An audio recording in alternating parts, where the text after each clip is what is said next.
we next on his hit list?" Betty whispered to William, her voice ever so slightly faltering as she leant in even closer to the one person who always made her feel safe.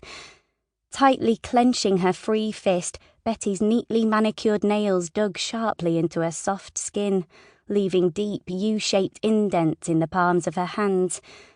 But she didn't feel a thing, her mind too overtaken by worry.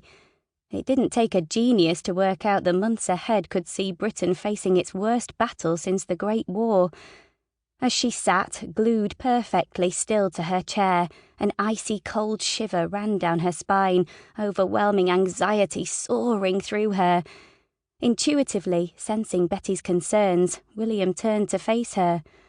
"Try not to worry, my love," he smiled. "Everything will be okay, I promise."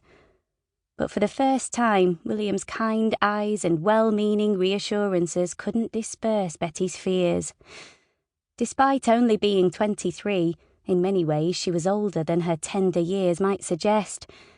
In her mind, England didn't seem ready to fight a war, despite the fact that they seemed to be perilously close to being on the edge of one.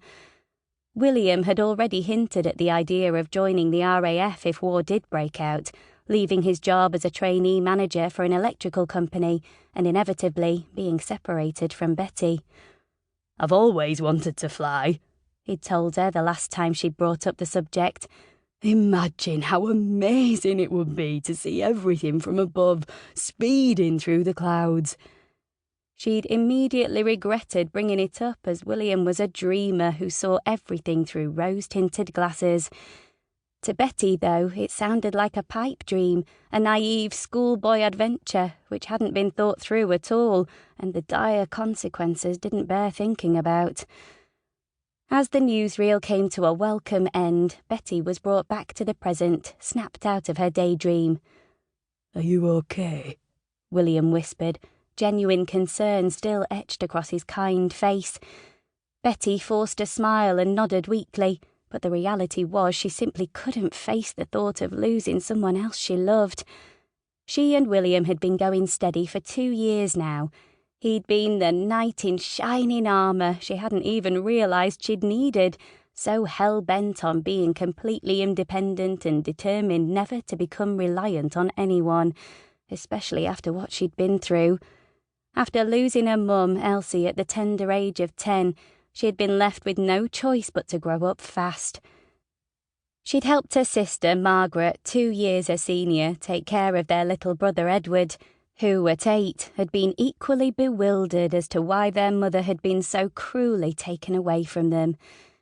At 19, 2 years after securing her job as a secretary at Dawson & Sons Solicitors, Betty Clark had moved out of the neat 3-bedroom terraced family home where she had grown up, and taken a small but perfectly adequate room in a small boarding house in Walkley, the posh end of town, determined to be independent. Of course, she still went home as often as she could on a Sunday and helped her dad and Edward, now a handsome young man, prepare a traditional roast, always willing to get stuck in peeling a bag of tatties and top and tail in a saucepan of carrots. Every few months, Betty's elder sister Margaret arrived from Nottingham with her husband Derek and their 2-year-old dream of a little girl, June. The couple had moved 70 miles to the Midland city after Derek was offered a lucrative job working on the railways. It meant the family only got together 3 or 4 times a year, but, if nothing else, it made the afternoon even more special. After a modest feast of roast chicken and vegetables, followed by a jam sponge pudding with lashings of homemade custard bought from the nearby bakery, the family usually marvelled at June as she toddled around the front room, showing off her much-loved dolly she'd received for her birthday. Betty missed Margaret. They'd been so close growing up, and Margaret had taken on the mother role she and Edward had desperately needed. She recalled how, on one of her sister's visits to the family home, Margaret had looked over at Betty as she played dollies with June. "I hope that one day you will meet a lovely man like Derek and have a little family of your own," she'd mused, hopeful her younger sister would find someone special to share her life.